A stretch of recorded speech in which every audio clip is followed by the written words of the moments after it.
Hello, everyone, and welcome back to another Trucking Matters webinar with a focus on safety matters by the Reliance Partners Safety Impact Team, both Mark Barlar and Daniel Vega.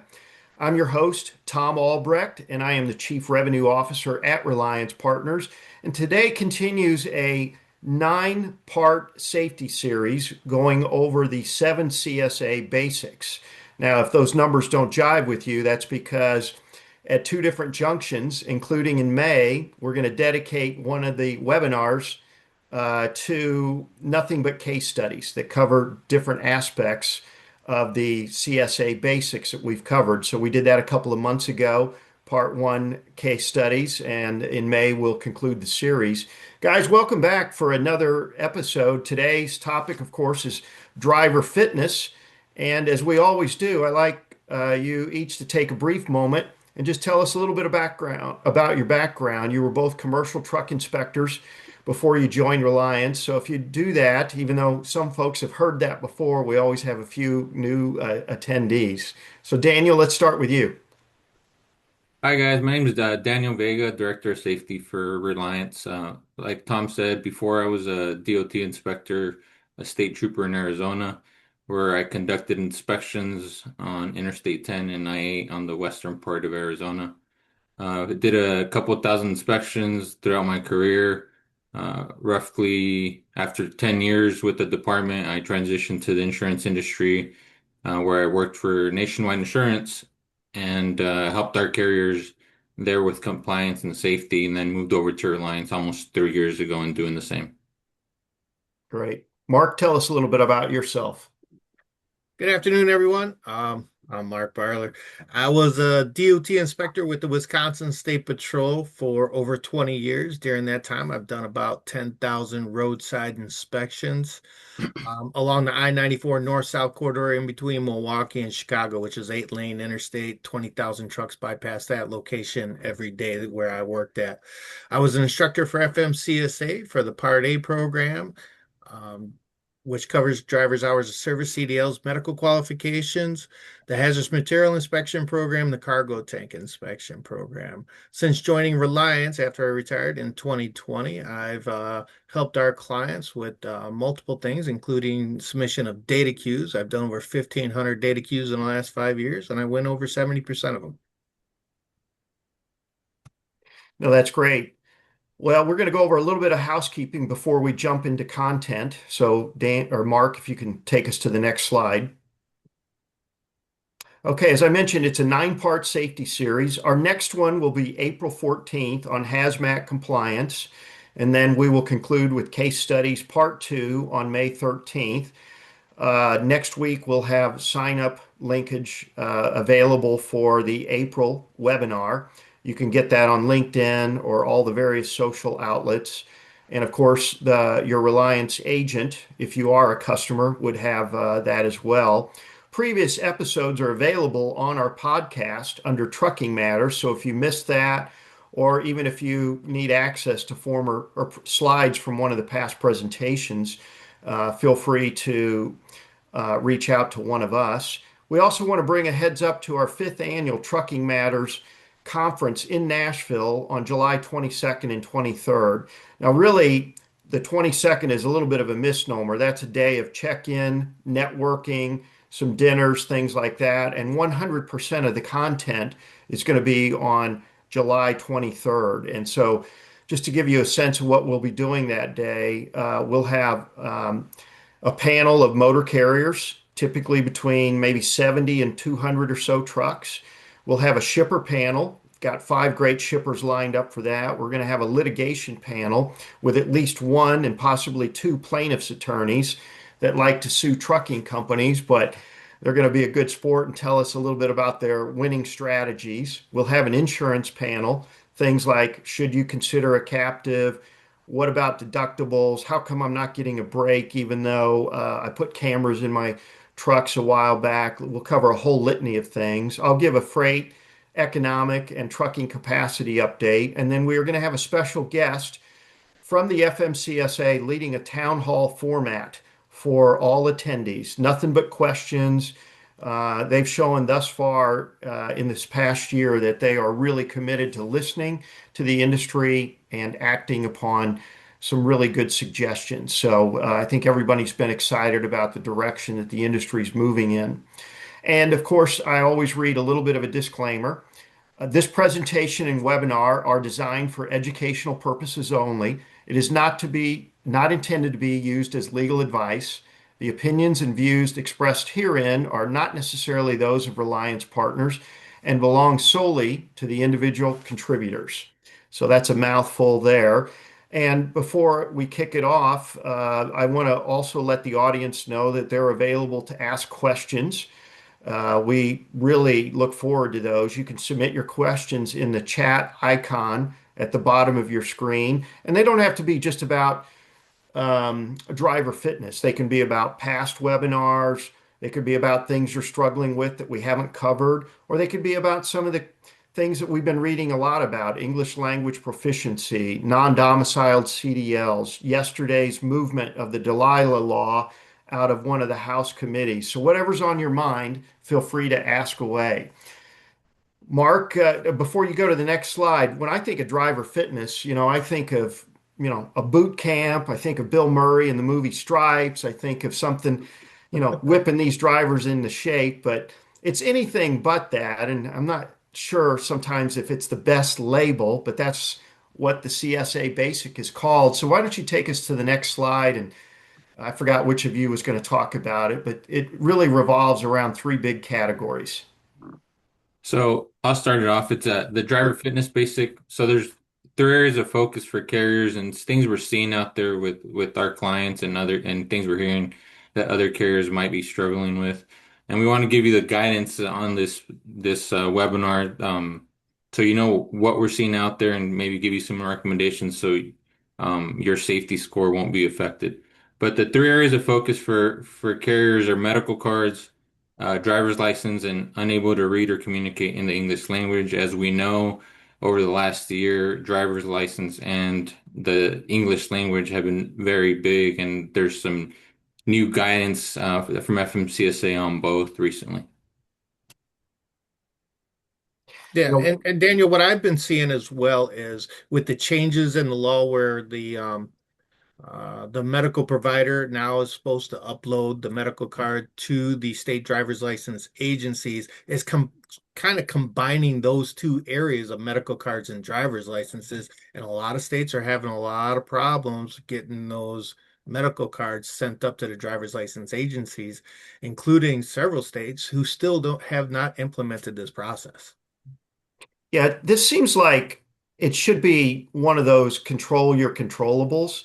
When I contrast this with vehicle maintenance, obviously there's a big part of that is proactive, but sometimes you have bad luck where something breaks down with the truck, regardless of how conscientious a motor carrier may be. But a lot of today's focus are things that, setting aside whatever issue states are having, this is a true control your controllables type of topic. Yeah, yes, it is. I mean, how Mark was mentioning the downgrades and stuff like that. There's things out there that carriers could do. So, I mean, you're on top of everything that's going on with your drivers, and we'll get into that as the slides go on. We're going to give you some recommendations to help you with some of these things that are a challenge to some carriers. Let's go to the next slide. And for the audience, those who've been with us in the past, uh, oftentimes we will go through the CSA scoring system. We've moved that to later on. We've actually called it an appendix. We're certainly willing to review that, and we probably will in a shorter fashion. But today we want to just jump right into, what's causing problems for fleets, where the violations are, and what you all need to be doing to do a better job on something that, frankly, offers a lot of room for CSA score improvement. So take it away, guys. Gotcha. So 9 out of the 10 top cited violations for driver fitness have to do with medical cards, English language proficiency, and having a valid license. When we look through the list, that we can see number one, it says medical card operating without a property carrying vehicle without a valid medical card in possession or on file with state driver's license agencies. Things that we can do with our medical cards is one, we got to run our MVR at least once a year. I recommend doing it after once a year, and then when the driver has to get their medical card renewed. Normally that's every 2 years, but it could be every year, it could be every 3 months.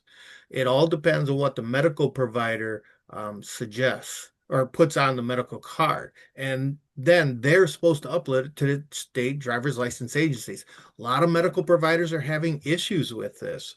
So I recommend running their MVR a week after that medical provider does the eval. The driver gets their medical card. We got to still keep it on file in our DQ files. So run that MVR a week later to make sure that the current medical information is updated on their MVR. We're going to do two things at that point. One, we know they got a valid medical certificate on file, and two, we know that they're going to have a valid driver's license as well.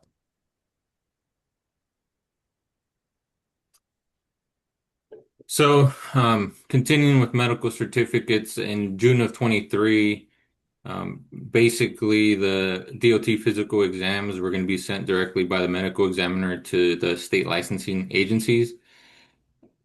As we know, there's been waivers after waivers, and we'll get to the next page right now. But right now, the current waiver is extended until I think April 10th of 26, where they could carry the paper medical cards. If you want to go back, Mark, real quick. Yep. So this was done to streamline the process for motor carriers and drivers. Mark already mentioned it, but CDL drivers do not have to carry the medical certificate, but we highly recommend it. Why do we recommend it? Is because some examiners they're supposed to do it within the next business day to send it to the state licensing agencies, but sometimes the state licensing agencies might have a delay or something, and then they might downgrade your license. So we highly recommend for you to always carry it, especially with the at a service update that updated last year in 25. So do you think a year or two down the road, once we go through this transition period, that they would need to keep that medical certificate on them, or will they be able to trust the electronic process?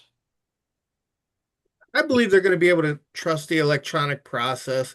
I mean, they've had this law on the books for a while, and it was supposed to be a drop dead date last year for all states to get on board with it. But as government does, it takes their time, and when things come time to be done, they fall behind. It just happens, right? So, but I think all the states are going to get on board.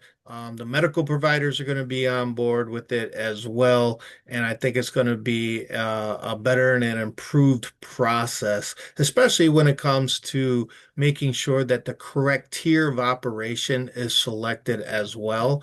A lot of drivers didn't understand what exempted and non-exempted vehicles or operation was, whereas the medical providers hopefully will have a better understanding of it, seeing as how they're dealing with hundreds, if not thousands, of these medical certificates that they have to upload each year, versus a driver only has to have it once or twice in every 2 years.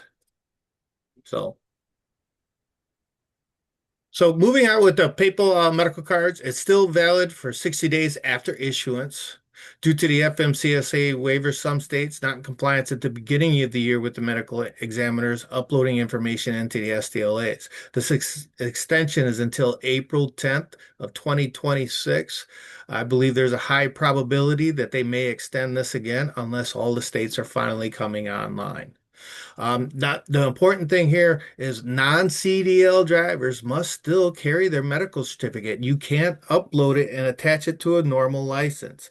You have to hold a CDL for them to upload the medical certificate to the state driver's license agency. So non-CDL drivers, make sure that your driver still possesses their medical card, and it's for the tier of operation that they are operating in. So if it's a straight truck, not requiring a CDL, going across state lines, non-exempt interstate is what we need to see for that tier of operation. Now, for CDLs, verify it wasn't downgraded to an expired medical certificate before continuing to operate CMV. So this is why we recommend you run an MVR about a week after the driver states that he got his medical certificate to make sure it got uploaded to the state driver's license agency. If we see that it's not uploaded, we need to do it in another 5 days because once you hit 14 days after it, they automatically downgrade a CDL to a non-CDL. So it's very important that we understand the entire process so we can have systems in place to make sure that, yep, we got a valid MVR, we got good information for the medical certificate, our driver's good to go until the next time that they need to renew their medical certificate. So the added service update that happened in 25. So prior to the 2025 update, it read operating a proper carrying vehicle without a valid certificate in possession or on file with the state driver's licensing agency. And the important part here and the change was has a prior history of either failing to produce a medical certificate or having an expired medical certificate. So as a roadside inspector, you had to prove one or the other, and we would do that through the system we would use of previous inspections. But they changed that in 2025, April 2025 into effect. So now it's the first offense of not having a valid medical certificate in possession or on file with the state driver's licensing agency is an automatic out of service. So the 10 pointer with the out of service with the 2 points. So it's going to hit your driver fitness pretty hard. And that's why it's important to also carry the paper copy, at least for now, while all the states get on board. Yeah. So on the previous slide, we were talking about that medical certificate. They have 14 days for after it expires to upload it to the state driver's license agency before the CDL is downgraded. You don't get 14 days of leeway there for having your medical certificate. It still needs to be up to date on the date of inspection, right? So if our driver gets stopped and they see on the return when the officer runs the CDL and their medical information is showing that the medical card is expired and the medical people that did the physical, if they didn't upload your information into the state driver's license agency system and we don't have a copy of that medical card, can our driver be placed out of service for an expired medical certificate? Absolutely, they can. And they can be violated for it. So, and then the only way to get that off is to do a data queue showing that the medical provider didn't upload the information the way that, in a timely manner. And even then, it's not going to be 100% chance that we're going to be able to get that removed. So when in driver fitness with our CDL, our driver's license, you can see number 2 and number 4. Um, we just have those highlighted as different things that can happen with your CDL. Just remember that the MVR has got to be done every 12 months. This will help the carrier stay in compliance with the DQ files and reduce number of driver's license violations. I actually like to do it a little bit more often than that. As Thom had talked about earlier about Delilah's law that came out of committee yesterday, there's a provision in that regulation that states that there's going to be a reporting system that will notify motor carriers if a driver's license or CDL has been downgraded or affected or their status changed. Whereas right now we have to pay for a service. Well, with this new law, if it passes with it fully intact, there is language in there to where hopefully the state driver's license agencies will notify the motor carrier if a status in the CDL is changed. And that'll be huge for motor carriers. So the second one is the employer notification system. Right now, you have to have a third-party system. But in the future, this may change depending on whether or not the law is passed or not. And then know when the CDL expires, notify our driver 60 to 90 days well in advance of the renewal to make sure that we can schedule them on routes to get them into the DMV so they can renew their CDL on time. English language. As you see, the numbers, the same code. One's just a border zone, which basically means they're international companies crossing the border, Mexico to US, mostly. Um, so there's 28,000, almost 29,000 of those violations, and then just for non-border zone, there's almost 18,000. And this was most of these numbers were since the start of the ELP enforcement. So what do we recommend? During your hiring process, conduct the interview and test to see if a driver is capable of completing and passing a roadside inspection. Ask the questions that an officer would ask. Where are you coming? Where are you going? Where did you last take your 10-hour rest period? Just the general questions to see if they're able to even communicate with that officer. And if you need some type of guidance or questions, me and Mark are more than happy to help you guys out with that as well. To see what kind of questions are asked during a roadside inspection. But provide extra curriculum for drivers who have trouble understanding the English language. And the last one, probably the most important, do not put drivers on the road who aren't able to communicate or speak the English language, because you're going to put out a service and it's just going to be more cost for a carrier. Yeah. And this is one of those out of service violations that's not easily fixable. If we have a CDL that has been downgraded because of the medical certificate, as long as we get a valid one, we get it up to driver's license agency, your status can change within a few minutes. If we don't have a valid CDL because it was revoked because someone failed to pay child support, you get that child support up to date, give them the information, your CDL is good again. With English, if you don't have your medical certificate, and let's say it's a couple of days expired, in the area that I work, there's a truck stop that employs people that will do a medical review, and you can get your medical certificate there. It's within a couple of miles of where the scale house is in this area. Right. So then you can upload it. Well, they can upload it right away to the state driver's license. English, they can't do that. It could be, that the driver is good to go maybe in a month, maybe never if they choose not to comply with the English language. And there's no real good way to know either because this English language is subjective based upon the person that's doing the evaluation. My idea of English language proficiency might be a little bit different than Daniel's, or it might be a little bit different than Tom's. So, recommendations, do everything in English. The Don't further do. south you go, the more questionable it is that it's English. And I'm not talking about Texas. I'm talking about Alabama, Mississippi, Georgia. No, just kidding there.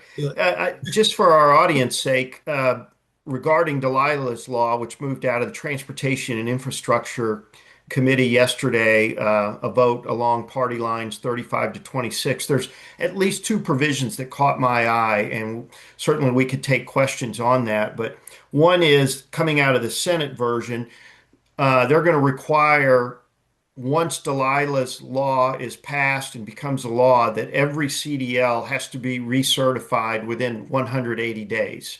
Now, could the House and Senate get together as part of their convening and then they reach some compromise that it's different? Yes, could be a little bit longer, but there appears to be a real emphasis to recertify every CDL. And then in the House version, a violation, an out of service violation for English language proficiency is going to result in the driver not being able to come back for a year. And that's going to be a contentious point. To your point, Mark, you mentioned it could be a month or so. My guess is that is going to be shortened, but right now, the way the House bill is written, it's a 1 year out of service timeline. So there's a lot in that bill, and we've got one or two other things we'll mention later on. And Yeah. again, we're going to take questions. Use that chat icon, folks. Now, one of the things I also read in that bill was they were going to codify is it being an out of service violation in the law. That's unheard of. CVSA is the one that puts out the out of service criteria. You don't see any other law that says if there's a violation, you are out of service. Not even with CDLs. That's all in the out of service criteria. It's very interesting law. Yeah, and there's a desire. I normally don't want to bring politics into a webinar, but I think there's a fear that some of the positive changes to improve public safety, if they're not made into law, I think the spirit of that is make it a law and then the next administration can't reverse it. And, and I'm not commenting right or wrong on that, but that's probably what's driving that. Speaking of CVSA, usually around the beginning of April marks, our annual April Fool's uh, joke, if you will. We usually get some new things from the CVSA. Either of you guys have any opinions or insights what might be coming? Well, TVSA 72-hour truck check is coming up. It's mid-May. I believe it's centered around the 12th of May. They're Yep. going to be focusing on load securement and hours of service, falsifications, and tampering of the ELD device. And when I talk about tampering with, talking about tampering of source files that are uploaded to FMCSA during a traffic stop so the officer can look at it, whereas some ELD source files are being edited.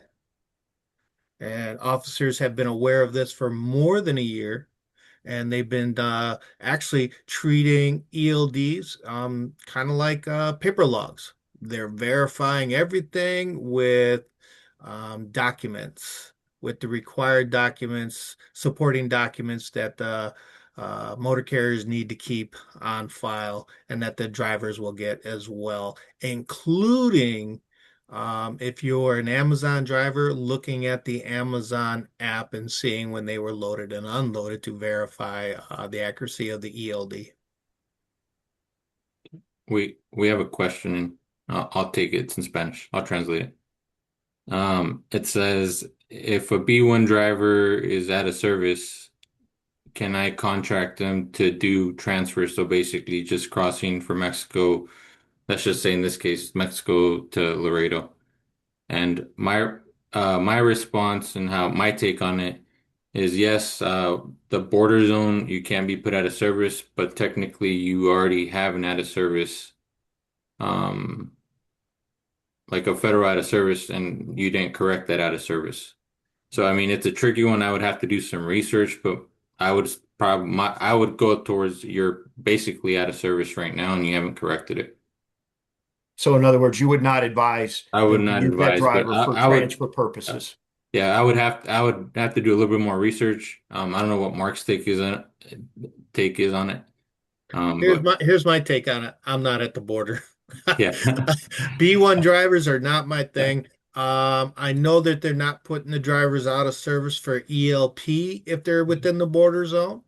Um, but as far as their CDLs, I am not an expert when it comes to the B1 drivers or things to do with that. yeah. The only thing that told me up to tell you to give you the straightforward answer is he's already placed out of service. He has a federal out of service. So when they run it in the system, whether they use Aspen or SafeSpec or whatever system, he's going to have an out of service order for not speaking English. So he's violating that, but since he's in the border zone. So I would have to make a call to get you that answer. But Claudia, email me your contact and I'll get you a correct answer for that. And we'll put up the guy's contact information again at the end. Let's go to the next slide. Good question, though. I think we want to definitely have some follow-up on that one. Tell us a little bit about DQ files, not Driver Dairy fitness. Queen files. There you go. When it comes to DQ files for driver fitness, this is where we need to keep our MVRs, our medical certificates, certifications for road tests. This is where driver fitness kind of falls into what the motor carrier needs to keep on file as well. So issues we see with motor carriers having out-of-date files or not being compliant with all the DQ requirements, not keeping all the documents for the time that is required, 3 years from the date of execution for all of these, right? Keep your DQ files up to date. Once they are past that 3 year limit, purge it. Purge that information. You don't have to keep it there anymore. Use a checklist to comply with all DQ file requirements. Use an employer notification system. It'll notify you when the driver's status changes, but will help you comply with DQ files requirements. The only problem that there is with an MVR, the status of a driver's CDL, is not every state allows the agencies that do SID list checks to access their agency's information to get those status updates. Not everyone is 100% on it. Wisconsin has a system called PARS that they notify motor carriers. So if you've got multiple states that drivers have CDLs out of, you may have to subscribe to multiple agents, third-party agents to have a continuous updated status monitoring for your driver's CDLs. But anything is better than nothing.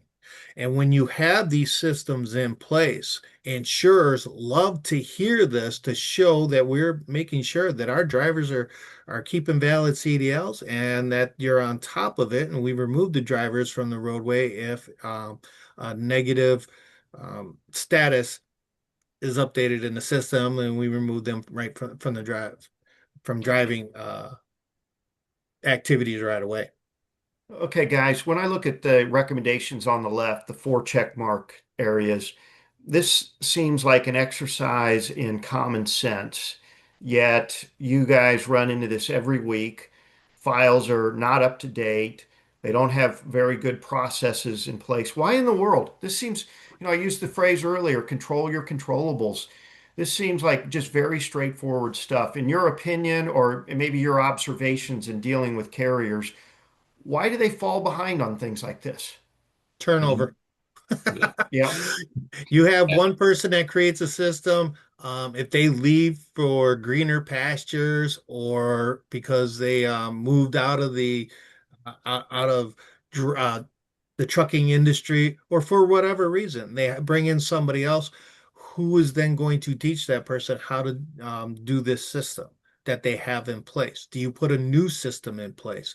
How experienced is the person that you have that you're bringing on board, right? And then who's watching them to make sure that they're doing it right? Who knows all of this, from the get-go?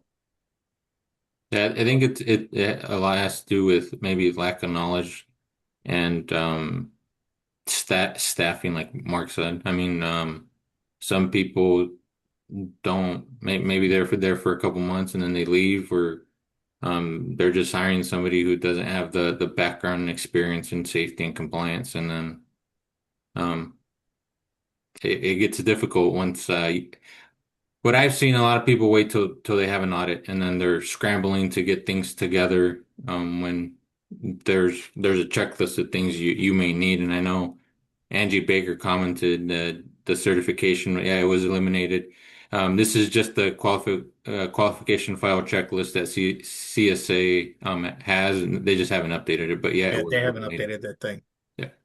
Yeah, it's still there though. They Yeah. still list it on there, but you don't have to comply with that one. I agree. Another thing is, if you're a brand new motor carrier, how much do you know about the regulations when you first open your company? Do you wait until FMCSA comes in? Is it the new entrant audit? How much do you take away from that? Do you get it? You do not get anything on an inspection report about driver qualification files. FMCSA is expecting that you know this information when they come knocking on the door and they want to do an audit on your company.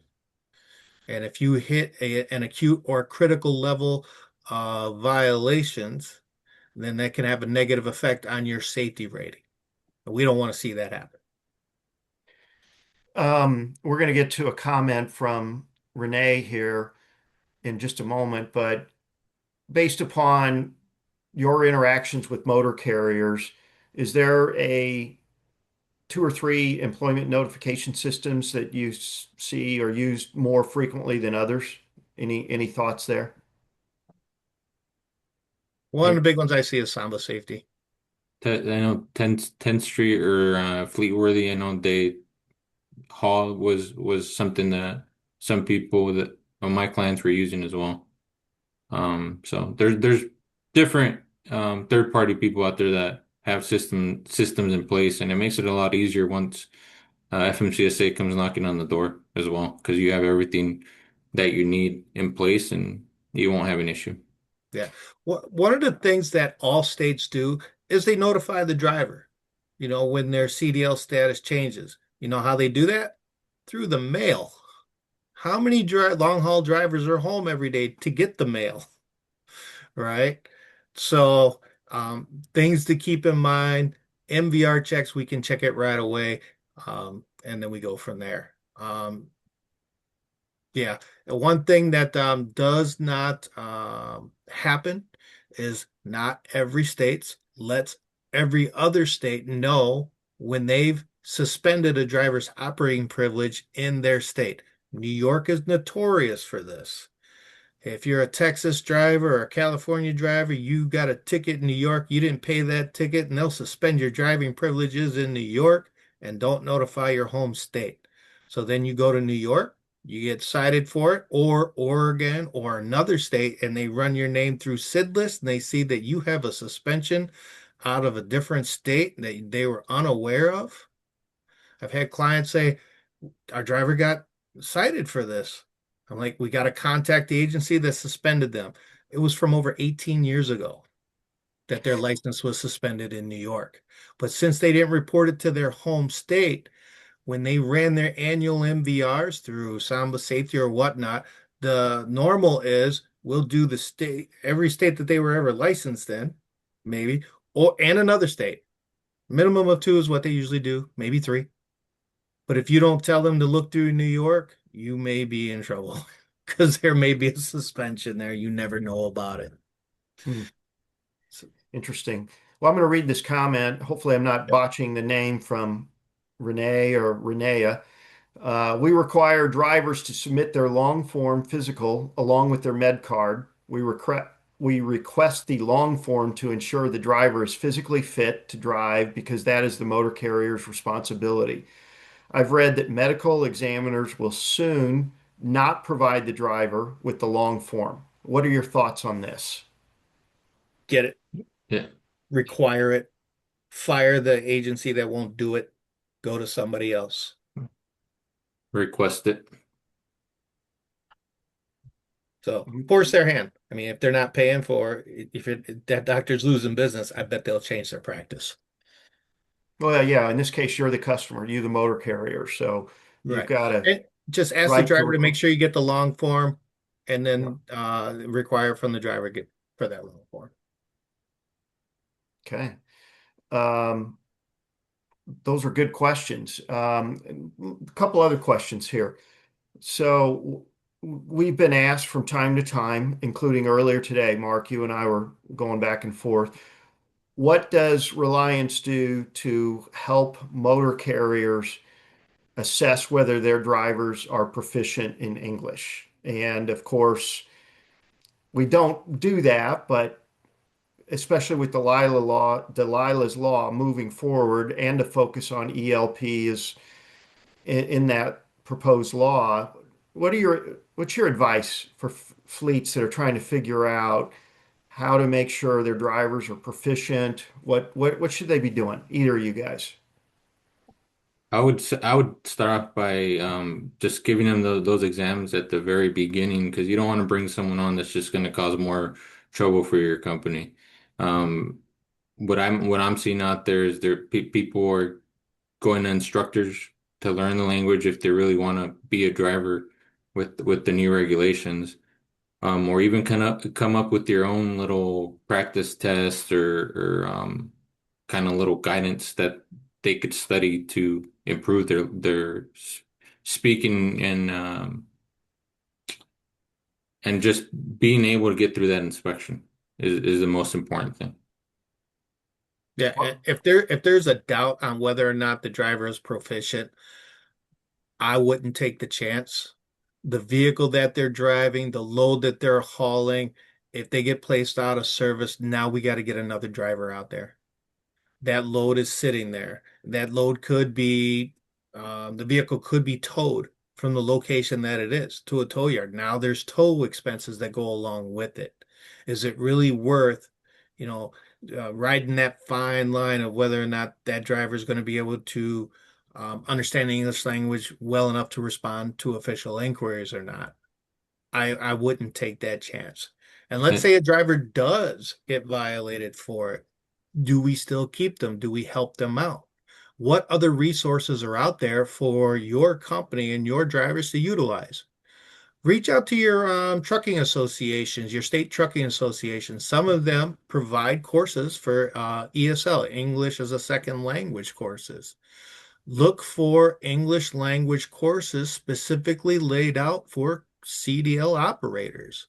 There are niche businesses that have been created just because the change in the regulations over the last year. Reach out, especially if one's been placed out of service. What you're going to want to do is show some proof that the driver went through a course, that they received a certificate of passing this course before you put them back out on the road again. Because if they get hit again with an English language proficiency and the officer finds out that they were placed out of service prior to it, they can cite the motor carrier for allowing an out-of-service driver to operate again. That is an acute violation during an FMCSA audit. An acute violation means only one occurrence, one issue needs to be found, whereas a critical violation, 10% of the sample size um, of violations need to be found. So it's really important that our drivers are not caught for operating while ordered out of service. And definitely don't allow that driver to drive away from that facility where they just got placed out of service after the officers go home to get some rest and food. Because there's also some states that have passed state law that are automatically towing that vehicle. So, I mean, not all states have passed it, but I know Arkansas, your first Mhm. offense, they're towing your vehicle. It's going to be up to the officer what he wants to do in different states, but there are some states that have state law that require them to tow that vehicle. So just be aware of that. Yeah. And what type of products do they have on their vehicle when it gets towed? Where's it being towed to? Who do you call to get that information? Is the driver being apprehended and forced to pay the citation before they release them? And if not, are they going to jail? How do you get a hold of them? So a lot can go into it, and every state is a little bit different and how they're handling the vehicles after the drivers are placed out of service indefinitely. Yeah, and by Mark's suggestion of approaching your state trucking association, many of the larger states, like Texas, for example, have several chapters throughout the state. And so if they haven't already done it, places El Paso, San Antonio, Dallas, Houston, Laredo, on and on. We could say the same thing about California, many states. Illinois has several chapters around the state. Push them to do either a webinar or a half-day seminar, a luncheon that, because this ELP, as we look at the Delilah law that emerged yesterday, um, they're going to try to take away a little bit of the open-endedness to it, or it's going to be so punitive that if you've got a driver that's borderline with their English proficiency, make sure you work with them to get there because even if the House version of being put out of service for a year is shortened to, let's say, 4 months or even 6 months, that driver's got to make a living. So they may leave the industry and not come back. So, push your state associations to be really proactive on behalf of the members, whether it's through the local chapters or at the overall state association. See, we've got another question coming in here. Let's see. Thank you again. I'm sure I'm butchering your name, Renea. Based on our experience with, It's Renee, Tom. oh, it is. It Okay. All is. right. Sometimes I take these every letter literally there, but it's a good conscientious mistake. Based on our experience with MVR monitoring systems, it appears that states differ in how and when violations trigger alerts to motor carriers. Have there been any discussions or initiatives to standardize these monitoring requirements nationwide?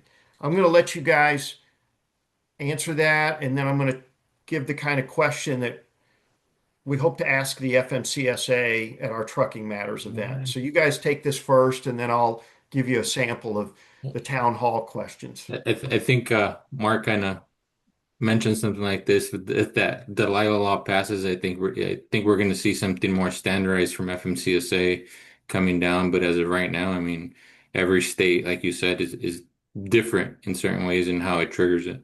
But Well, some may impound the equipment, some may not. Some may not make clear what the reentry is. I mean, if it's going to be an out of service for a year, which again, my opinion is that will be shortened in House and Senate negotiations. But whatever it is, they're still going to have to redefine the reentry.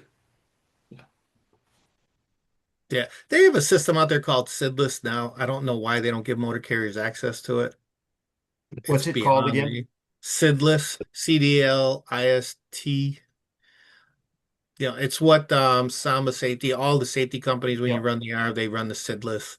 This is what law enforcement uses. They have access to it, and they can run all 50 states at once to see if there's any disqualifications or suspensions in any state.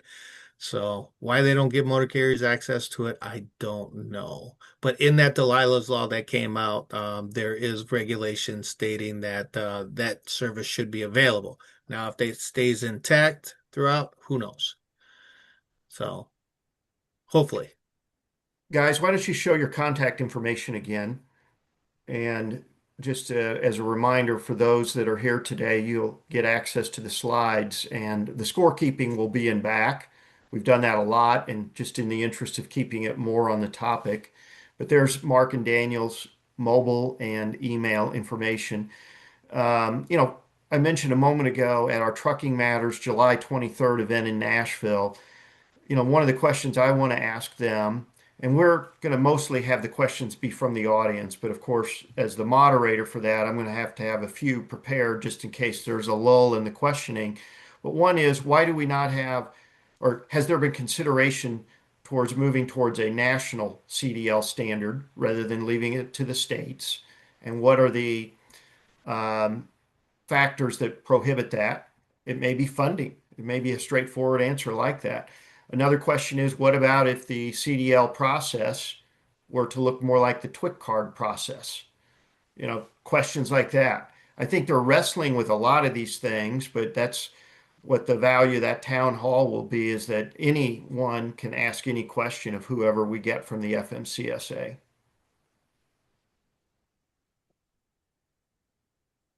Any other questions? We've got just a few minutes left here.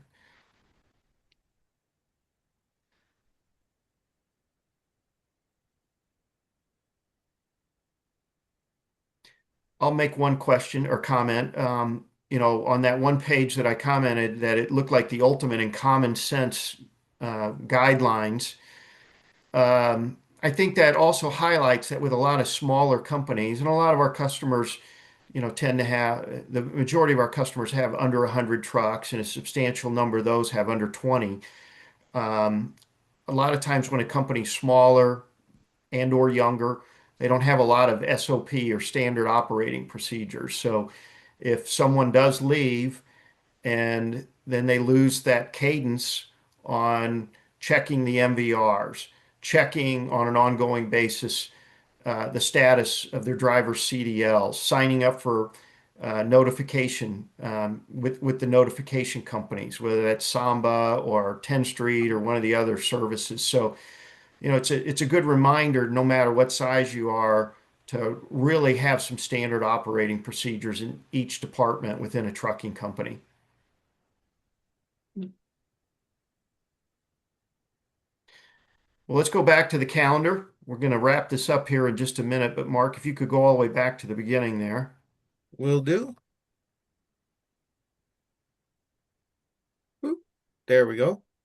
So, as a reminder, April 14th, hazmat compliance. And boy, there's a category where you can get out of compliance very quickly, and then the ramifications for that can be substantially greater than just an ordinary load of toilet paper or paper towels. So I think you're going to want to make sure you sign up for that. We'll have the sign up link out next week. Guys, any closing remarks here? I want to thank our audience for joining us. They had some really good questions. Claudia, Yeah. follow up with Mark or Yeah. Daniel in particular on that one question about the driver who's out of service for ELP but is wanting to do border transfer Yeah. I loads. want to confirm that's not going to affect them during an audit for using a driver that's basically placed out of service. So, but Claudia, if you could send me a email with your contact information, I'll get you that answer. Gotcha. On our next on our next update here on our next webinar, April 14th, hazmat compliance. Even if you don't think you're a hazmat hauler, if you're getting loads from freight brokers, I can almost guarantee you're hauling hazardous materials. We're going to talk about specifically what to look for. We're going to talk about what needs the requirements for your company if you haul those types of loads, even inadvertently. And then we're going to really focus on the hazmat transporters, how the CSA scores are calculated for hazmat, because it's a little bit different than every other basic and CSA's SMS system. So there's going to be a lot to unpack on the next webinar for hazmat compliance. Yeah, simply saying I didn't know it was a hazmat load won't fly in this day and age. So, with that, we're going to end it. Guys, thanks for your insights and contributions. The audience, we want to thank you as well. And we look forward to seeing everyone in barely 4 weeks. So, have a great spring break for a lot of folks around the country coming up here real soon. Take care. Take care. Thank you.